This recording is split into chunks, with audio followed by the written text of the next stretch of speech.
नसल्ली अला रसूलिहिल करीम अला मन ला नबिय्य बअद अम्मा बाद।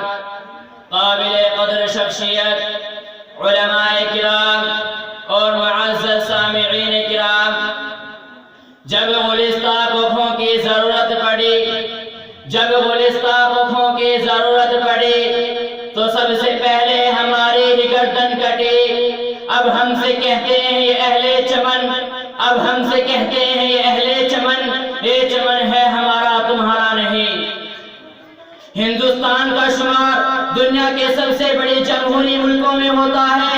हिंदुस्तान को 26 जनवरी यौम जमहूरिया मनाने की वजह यह है कि आज 73 साल कबल 26 जनवरी 1950 को आजाद हिंदुस्तान ने अपना दस्तूर खुद पर नाफिज किया था।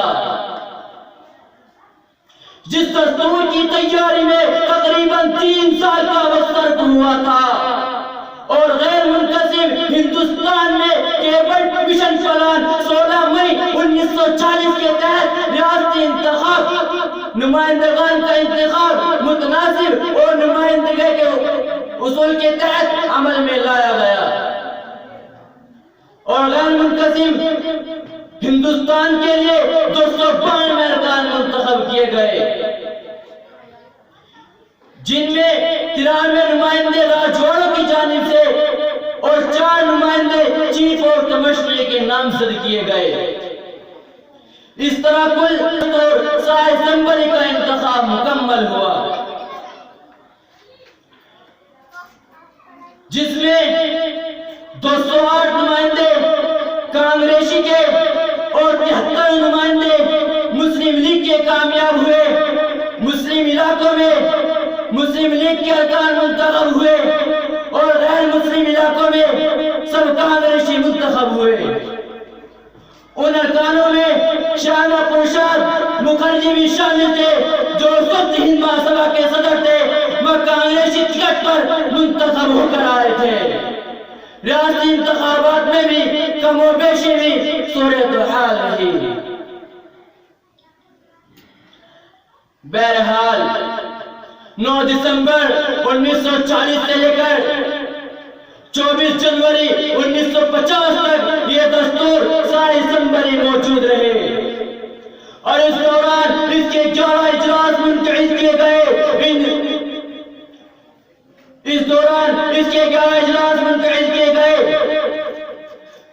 तकरीबन 166 दिन तक उन इजलासों में भारत के नए दस्तूर की हैसियत पर कमा हक का बहस के बाद 26 नवंबर 1949 को यह दस्तूर को कबूल कर लिया गया।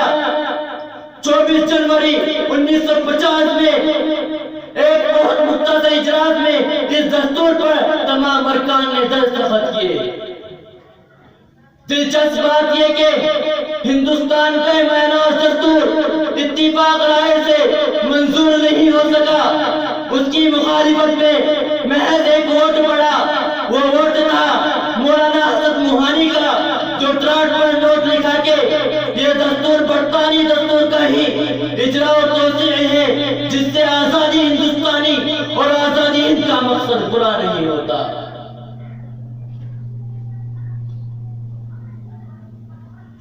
और 1940 से लेकर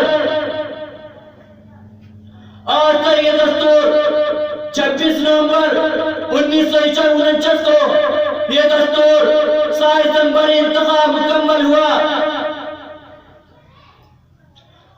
और इस दौरान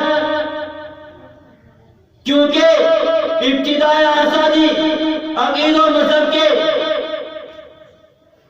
हिंदुस्तान ने अपने लिए जो दस्तूर तय किए, उसके आगाज में एक बहुत खूबसूरत जुमला लिखा है, इंडिया एक आजादी, समाजी, माशी, सियासी, इंसाफ, आजादी, ख्याल, इज़हार राय के, आजादी अकीदो, मजहब और इबादत से मौका और मायार की बराबरी, तशख़्ख़ुस और एहतराम को यकीनी बनाया जाएगा।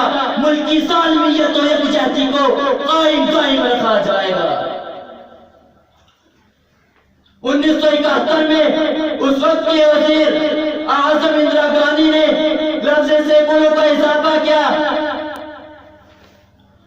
हमारे इस दस्तूर की दुनिया भर में हर तारीफ की जाती है। दुनिया के सबसे सेकुलर और रवादार मबनी पर इंसाफ करार दिया जाता है। इसके बरखिलाफ नुमाइंदगान का जब ये नज़र गैर मुताला किया जाता है तो मुतअद्दिद मकामात पर यह दस्तूर खुद अपनी नफी करता हुआ नजर आता है।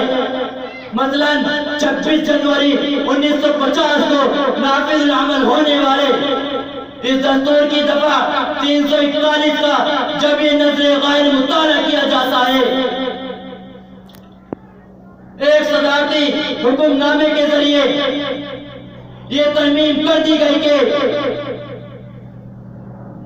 इस रेशोवेशन का फायदा उन हरीजिनों या लोगों को मिलेगा जो हिंदू मजहब से ताल्लुक रखते हैं।